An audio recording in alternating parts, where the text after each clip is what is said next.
नमस्कार, आप देख रहे हैं अपना बिहार। मैं हूं आपके साथ विभा उपाध्याय। बिहार की खबर दिखाएं, लेकिन झारखंड के रामगढ़ से इस वक्त बड़ी खबर आ रही है। बोकारो मुख्य मार्ग पर गोला के मटवा टांड के पास भीषण सड़क हादसा हुआ है। तेज रफ्तार ट्रक ने ऑटो को जोरदार टक्कर मारी, जिसमें 4 स्कूली बच्चे समेत ड्राइवर की मौत हो गई है।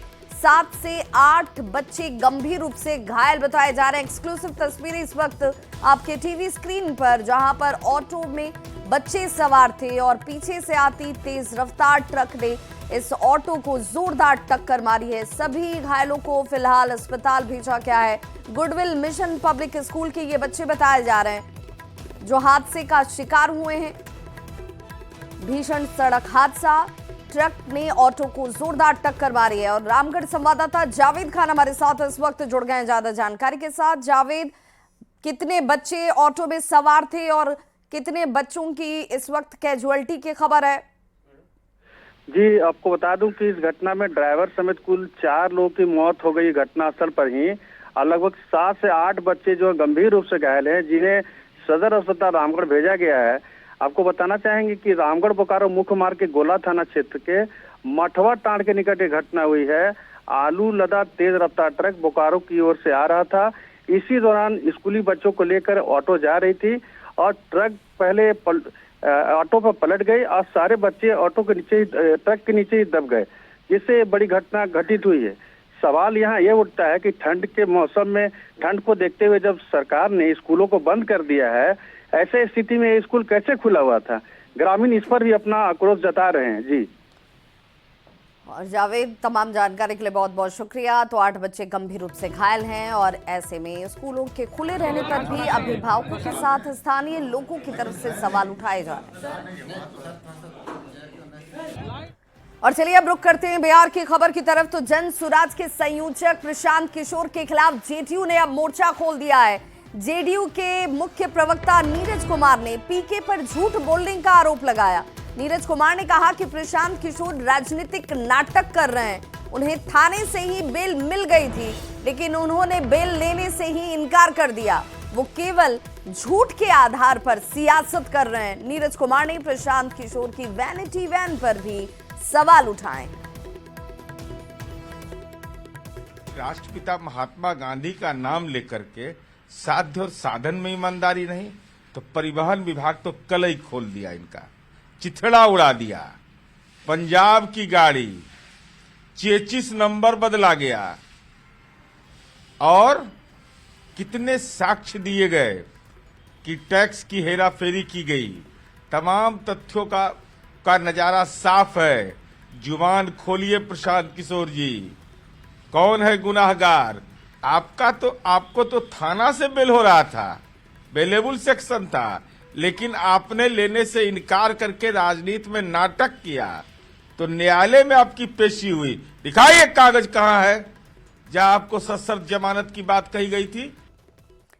तो देखिए, बिहार में एक बार फिर से इस पोस्टर वाली सियासत की शुरुआत हो चुकी है। पिछले दिनों जन सुराज की तरफ से एक पोस्टर लगाकर नीतीश कुमार पर सवाल उठाए गए थे। अब जेडीयू ने पोस्टर के जरिए ही इसका जवाब दिया है। जेडीयू के पोस्टर में प्रशांत किशोर और ट्रेन की तस्वीर दिखाई गई और फिल्मी गीत के जरिए जमकर निशाना साधा गया। बिहार में एक बार फिर से पोस्टर की सियासत जो है वो तेज हो गई है और पिछले दिनों जन सुराज ने नीतीश कुमार के चेहरे के साथ एक ट्रेन का पोस्टर लगाया था और उस पर सवाल खड़ा किया था कि चचा जो हैं वो इस एक्सप्रेस से वापस नालंदा लौट जाएंगे। लेकिन जदयू ने उसी जवाब में प्रशांत किशोर को जवाब दिया है उसी अंदाज में। और ये जो नया पोस्टर लगाया है, इस पोस्टर में भी ट्रेन जो है वो केंद्र बिंदु में है। और ये देखिए, यहाँ पे बड़ा एक बिहार का नक्शा है जो मानचित्र है और उसके ऊपर जो है प्रशांत किशोर का चेहरा है और साथ में यहाँ पे ट्रेन का एक तस्वीर बनाई गई है और कहा गया है कि आवारा हवा का झोंका हूँ, आया हूँ पल दो पल के लिए। और नीचे में अगर देखेंगे तो तुम तो ठहरे परदेसी, साथ क्या निभाओगे, चुनावी हवा के साथ बह जाओगे। तो जो फिल्मी गीत है उसे शामिल किया गया है और इसे जो है पोस्टर को लगाने वाले हैं जदयू के जो नेता हैं धीरज कुमार सिंह और पंकज सिंह, उन्होंने इसे लगाया है और पटना के हर चौक चौराहों पर इस पोस्टर के जरिए जो है जन सुराज के उस पोस्टर का जवाब दिया गया है और प्रशांत किशोर के सियासत पर सवाल खड़ा किया गया है। कैमरा पर्सन अमित के साथ रवि एस नारायण, न्यूज़ 18 पटना। तो सीएम नीतीश की प्रगति यात्रा पर एक बार फिर से नेता प्रतिपक्ष तेजस्वी यादव ने निशाना साधा। सोशल मीडिया साइट एक्स पर पोस्ट कर तेजस्वी यादव ने लिखा कि थके हुए मुख्यमंत्री ने रिटायर्ड अधिकारी के साथ मिलकर बिहार के युवाओं की आशाओं को निराशाओं में बदल दिया। विज्ञापनों के माध्यम से सैकड़ों करोड़ झूठे प्रचार में फूंक दिए गए। बिहारियों के जीवन को आबाद करने की बजाय उसे बर्बाद कर दिया गया। बिहार की प्रगति को दुर्गति की अग्नि में झोंक दिया गया। बेसुध सरकार और उसके मुखिया के नेतृत्व में एक बरसात में ही सैकड़ों पुल और पुलिये ढह जाते हैं। 2 दशक से हर प्रकार की परीक्षाएं, पेपर लीक और धांधली की भेंट चढ़ जा रही हैं। महंगाई हर घर नल का जल कह लीजिए, हर परिवार को अब महंगाई जो है वो खा रही है। छोटे बड़े व्यवसायों का जो व्यवसायी हैं उनका व्यवसाय बर्बादी के कगार पर पहुंच चुका है। इनके शासन में गरीबी, बेरोजगारी, भ्रष्टाचार और पलायन में बिहार अव्वल है। और इस तरीके से जोरदार प्रहार जो है वो तेजस्वी यादव की तरफ से सरकार पर किया गया है। सवाल उठाए गए हैं कि भाई पलायन यहाँ हो रहा है, यहाँ पर क्या स्थिति है, रोजगार की वो सब जान रहे हैं। भ्रष्टाचार चरम पर है शासन में, इनके गरीबी का असर देख लीजिए। व्यवसायी जो है वो व्यवसाय नहीं कर पा रहे और उनका व्यवसाय बर्बादी के कगार पर पहुंच चुका है। महंगाई हर परिवार को इस वक्त खा रही है और इसीलिए अब इस पर सवाल उठाए गए हैं। तेजस्वी यादव के पोस्ट पर हालांकि एनडीए नेताओं ने जोरदार हमला किया। एनडीए का कहना है कि जिस सड़क और पुल की बात तेजस्वी यादव कर रहे हैं वो लालू और राबड़ी शासन की बनी हुई है। महागठबंधन के नेताओं ने सीएम नीतीश की यात्रा पर सवाल खड़े किए। तेजस्वी जी ने जो पोस्टर जारी किया उसमें का पुल उनके पिताजी के शासनकाल का है। तब सड़कें होती नहीं थी, गड्ढे में कीचड़ हुए करते थे। तेजस्वी जी शुक्र मनाइए कि आप एनडीए की सरकारों के दौरान राजनीति कर रहे हैं, कि आपको सड़कें मिल रही हैं, पुल मिल गए हैं और आप बिहार की यात्रा भी आसानी से कर रहे हैं। अपने माताजी और पिताजी के दौर में अगर आप राजनीति कर रहे होते ना तो पटना में ही गढ़ई में आपकी गाड़ी लौट गई रहती। माननीय तेजस्वी यादव जी, आप अपने बयानों से राष्ट्रीय जनता दल के राष्ट्रीय अध्यक्ष माननीय लालू प्रसाद जी और आपके पिता, अपने पिता को आपने दुर्गति कर दिया। दुर्गति इसलिए कर दिया कि पार्टी के राष्ट्रीय अध्यक्ष का बयान ही पॉलिटिकल हलकों में बयान माना जाता है, लेकिन उस बयान के खिलाफ आपने बयान देकर के पॉलिटिकली रूप से उनकी दुर्गति करा दिया है। नीति आयोग ने स्वयं अपने रिपोर्ट में माना है कि बिहार चिकित्सा के क्षेत्र में, शिक्षा के क्षेत्र में और मानवीय विकास के सूचकांक के मामले पर फिसड्डी राज है। जब इनके एलायंस पार्टनर की केंद्र की सरकार ही मान रही है कि बिहार फिसड्डी राज है, तो मुख्यमंत्री जी किसको आप प्रगति दिखाने के लिए जा रहे हैं? हमारे माननीय मुख्यमंत्री जी की जो यात्रा चल रही है, अथाक खर्च हो रहा है, वो टैक्स पेयर का पैसा सिर्फ और सिर्फ बर्बाद हो रहा है। इस यात्रा का ना मोटिव है ना कोई ऑब्जेक्टिव है। क्या यात्रा में माननीय मुख्यमंत्री जी आम जनता से मिलते हैं? क्या उनकी समस्या को सुनते हैं? क्या उनकी बातों को समझते हैं? बिल्कुल नहीं। तो फिर इस यात्रा का क्या मतलब है?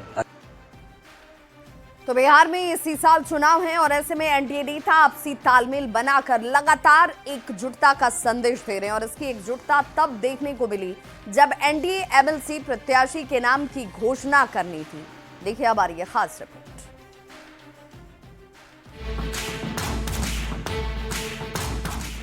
मुख्यमंत्री नीतीश कुमार को लालू प्रसाद से मिले ऑफर के बाद एनडीए नेता लगातार बिहार में एकजुटता का संदेश दे रहे हैं। ऐसी ही तस्वीर देखने को मिली पटना में, जब बिहार में एक एमएलसी प्रत्याशी के नाम की घोषणा करनी थी, जिसमें बिहार एनडीए में शामिल सभी दलों के प्रदेश अध्यक्ष शामिल हुए। ये तो कार्यकर्ता सम्मेलन है और आप जानते ही हैं, मीडिया के साथी को मालूम है कि एनडीए के जो साथी हैं, चाहे हमारी सरकार, हम लोग जनता के लिए प्रतिबद्धता हम लोग रखते हैं। ये संयुक्त कार्यकर्ता सम्मेलन है एनडीए के सभी घटक दल के कार्यकर्ताओं का और एक विशाल फौज प्रत्येक जिला में 5 दल के कार्यकर्ता एक साथ जमा होंगे और पूरे बिहार को ये एनडीए कार्यकर्ता सम्मेलन ये संदेश दे देगी कि आने वाले 2025 में और कोई दुकानदारी किसी की चलने वाली नहीं है।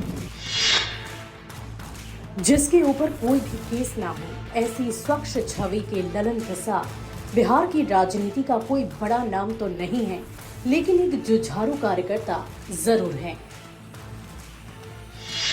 जो 1994 से सीएम नीतीश कुमार के साथ जुड़े हुए हैं। धानुक जाति से आने वाले ललन प्रसाद 2001 से 2006 तक घाट कुसुम्भा प्रखंड की जेडीयू प्रखंड अध्यक्ष रहे, जबकि 2009 से 2013 तक जेडीयू शेखपुरा जिला के उपाध्यक्ष रहे हैं। वहीं 3 बार शेखपुरा जिला परिषद के सदस्य रहे हैं। एक आम कार्यकर्ता को सर्वसम्मति से एमएलसी का टिकट देकर एनडीए की ओर कार्यकर्ताओं को एकजुटता का बड़ा मैसेज दिया गया है। पटना से न्यूज़ 18 के लिए आनंद अमृतराज की रिपोर्ट। तो देखिए कैसे इस एमएलसी का जब चयन और इस एमएलसी के लिए कैंडिडेट के चयन की बात आई तो एनडीए ने अपनी एकजुटता को दिखाने का प्रयास किया, जिसमें बीजेपी और जेडीयू दोनों की तरफ से सम्मिलित तौर पर एक प्रेस कॉन्फ्रेंस किया गया और इसी प्रेस कॉन्फ्रेंस के जरिए नाम की घोषणा की गई, जिसमें ललन प्रसाद का नाम सबसे सामने आया। और आखिर ये नाम का चयन क्यों किया गया और क्यों ये उपचुनाव होने जा रहे हैं वो भी जरा समझना जरूरी है।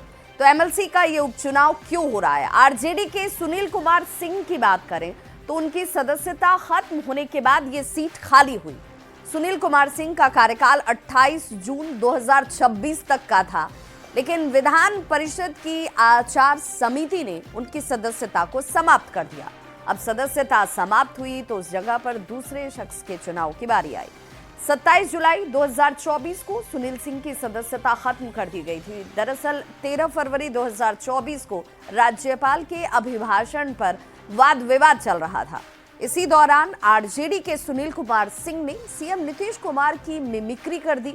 आरोप है कि उन्होंने मुख्यमंत्री के खिलाफ आपत्तिजनक टिप्पणी की थी और ऐसे में जेडीयू के एमएलसी भीष्म सहनी ने इस संबंध में आचार समिति के समक्ष एक याचिका दायर की, जिस पर सुनवाई करने के बाद आचार समिति ने आरोपों को सही पाया और विधान परिषद के सभापति को अपनी रिपोर्ट जो है वो सौंपी जाती है। रिपोर्ट में सुनील कुमार सिंह पर कार्रवाई की मांग की गई थी, जिसके बाद सुनील कुमार सिंह की सदस्यता रद्द कर दी गई और बीजेपी और जेडीयू की तरफ से जो नाम सामने लाया गया वो ललन प्रसाद का नाम था। और इसीलिए कहा गया कि भाई एक साधारण कार्यकर्ता को भी अगर कहीं मौका मिलता है तो बीजेपी और जेडीयू में। तो सीएम नीतीश कुमार प्रगति यात्रा के दौरान छपरा पहुंचेंगे और इस दौरान सीएम 500 करोड़ से ज्यादा की योजनाओं की सौगात देने वाले हैं। साथ ही समाहरणालय में अधिकारियों के साथ एक समीक्षा बैठक भी वो करेंगे। सुरक्षा व्यवस्था का जायजा लिया न्यूज़ 18 संवाददाता संतोष गुप्ता ने। नीतीश कुमार आज छपरा आने वाले हैं। प्रगति यात्रा के दौरान वे छपरा आएंगे और यहाँ समाहरणालय भी पहुंचेंगे, जिसे लेकर के समाहरणालय की सुरक्षा आप देख सकते हैं कि कड़ी कर दी गई है। मैं बता दूं कि लगभग 500 करोड़ से ज़्यादा की योजनाओं की सौगात छपरा को मिलने वाली है, जिसे लेकर के यहाँ खास तैयारियां की गई है। सबसे बड़ी तैयारी जो है मेडिकल कॉलेज, जो कि 425 करोड़ की लागत से बना है, उसका यहाँ पर आज उद्घाटन होगा और इसे लेकर के कहीं ना कहीं लोगों में काफ़ी उत्साह है। लेकिन सबसे बड़ी बात सुरक्षा को लेकर के है। इस समाहरणालय के अंदर में वो समीक्षा बैठक करेंगे, जिले के जो विकास योजना है उसका जायजा अधिकारियों से लेंगे और इसे लेकर के समाहरणालय की सुरक्षा बढ़ा दी गई और तमाम जो चौक चौराहे हैं उनका रूट मैपिंग भी किया गया है। कई जो बड़ी गाड़ियां हैं वो सड़कों पर नहीं चलेगी, उनके रूट से जो जिस रास्ते से मुख्यमंत्री गुजरने वाले हैं वहाँ पे कई गाड़ियों पर प्रतिबंध लगाया गया है। तो एक तरह से कहा जाएगा कि यातायात नियमों में भी काफ़ी आज कड़ाई देखने को मिलेगी और पूरे शहर को पुलिसकर्मियों से पाट दिया गया है। एक तरह से कहा जाए कि चप्पे चप्पे पर पुलिसकर्मी तैनात है और सीएम की सुरक्षा को लेकर के खास तैयारियां की गई है। संतोष गुप्ता, न्यूज़ 18 छपरा। तो मुख्यमंत्री नीतीश कुमार प्रगति यात्रा के दौरान आज छपरा पहुंचने वाले हैं और सीएम के आने को लेकर जीविका दीदियों में काफी खुशी देखी जा रही है। गांव में उपेक्षित तालाब में मत्स्य पालन की एक योजना की शुरुआत की जाएगी, जिसका संचालन जीविका दीदी करेंगी। ज्यादा जानकारी दे रहे हैं संवाददाता संतोष गुप्ता। विकास योजनाओं का जायजा लेने मुख्यमंत्री नीतीश कुमार यहां आएंगे महमदा गांव में और यहां पर वे जीविका दीदियों से संवाद करेंगे। यहाँ कुछ जीविका दीदियां मौजूद है, उनसे हम बात करते हैं। दीदी ये बताइए कि मुख्यमंत्री जी आ रहे हैं आपके गांव में, तो क्या कहेंगे उनसे आप? जो मुख्यमंत्री जी हमारे गांव में आ रहे हैं तो हम कहेंगे कि महमदा गांव का तो बहुत उद्धार हो गया कि जीविका दीदियों लोग को तालाब मिला है मछली पालन के लिए। ऐसी जीविका दीदी अपना रोजगार भी बहुत आगे बढ़ा रही हैं। बहुत खुश हैं कि हमारे गांव में मुख्यमंत्री जी आ रहे हैं। खुशी है आप लोग? हाँ, बहुत खुश। तो मतलब हमारे गांव में आ रहे हैं तो ज्यादा खुशी न होगा कि सीएम हमारे ही गाँव में। क्या क्या मिला आप लोग को उनके आने से, क्या क्या मिल रहा है? SJ के दुकान हुआ है तो जीविका से हम लोग का, फिर अभी मत्स्य पालन होगा तो जीविका का ही है। अच्छा, और क्या विकास हो रहा है? और दीदी लोग जैसे लोन वगैरह लेकर अपना मैंने की जैसे कर रही हैं, जैसे किस तरह का डेवलपमेंट देख रही है आप उनके आने से? मैंने जैसे उनके आने से मैंने कि इतना मैंने कि लोग खुश है ना, जैसे हम लोग भी खुश हैं कि कहिए मत कि जैसे हम लोग का भाग मैंने कि जैसे जाग गया कि हम लोग उनका दर्शन यहाँ करने से हम लोग का सितारा जैसे एगो नहीं होता कि गाँव में उनके आने से भाग बदल गया। जीविका से जुड़ी हुई है और ये महिलाएं जो है तमाम नीतीश कुमार के योजनाओं को आगे बढ़ाने का काम करती है। और इस बार जब मुख्यमंत्री महमदा गांव आएंगे तो इनसे भी मिलेंगे और इनका कहना है कि पिछले 20-25 दिन में जिस तरह से गांव का विकास हुआ वो किसी चमत्कार से कम नहीं है। संतोष गुप्ता, न्यूज़ 18, छपरा। खबर दानापुर से, जहां के गोविंदपुर मुसहरी में उत्पाद विभाग की टीम ने छापेमारी की और छापेमारी के दौरान भारी मात्रा में जावा महुआ को नष्ट किया गया है। पुलिस के पहुंचने की भनक लगते ही हालांकि शराब तस्कर मौके से फरार हो गए। पुलिस शराब तस्करों के खिलाफ हालांकि लगातार एक्शन लेती हुई नजर आ रही है।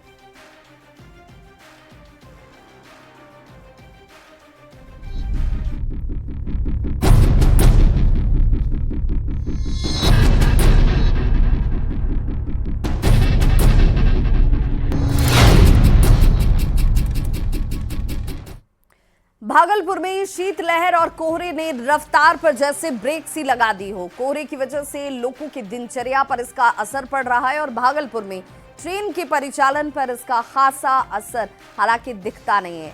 दिल्ली मुंबई से भागलपुर आने वाली लंबी दूरी की ट्रेन कोहरे की वजह से थोड़ी विलंब से चल रही है।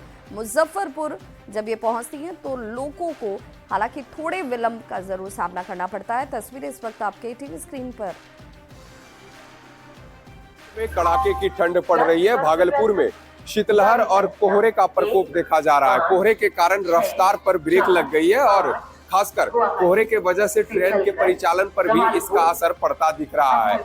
लंबी दूरी की जो कई सारी ट्रेनें हैं वो कुछ देरी से भागलपुर पहुंच रही है। खासकर मुंबई और दिल्ली से आने वाली जो ट्रेनें हैं वो थोड़ी देरी से भागलपुर पहुंच रही है। लेकिन जो भागलपुर से खुलने वाली लंबी दूरी की ट्रेनें हैं जैसे कि विक्रमशिला, लोकमान्य तिलक, ब्रह्मपुत्र मेल, ये सारी ट्रेनें अपने निर्धारित समय से ही भागलपुर से खुल रही है। कोहरे के वजह से ट्रेन के परिचालन पर खासा असर नहीं दिख रहा है, लेकिन लंबी दूरी की जो ट्रेन है उस पर कोहरे का जो असर है वो देखने को मिल रहा है। खासकर लंबी दूरी की ट्रेनें जो भागलपुर आ रही है उस पे थोड़ा असर जो है वो कोहरे का देखने को मिल रहा है। हालांकि भागलपुर से सभी ट्रेनें जो लंबी दूरी की है वो अपने निर्धारित समय से ही खुल रही है। विकास कुमार सिंह, न्यूज़ 18, भागलपुर।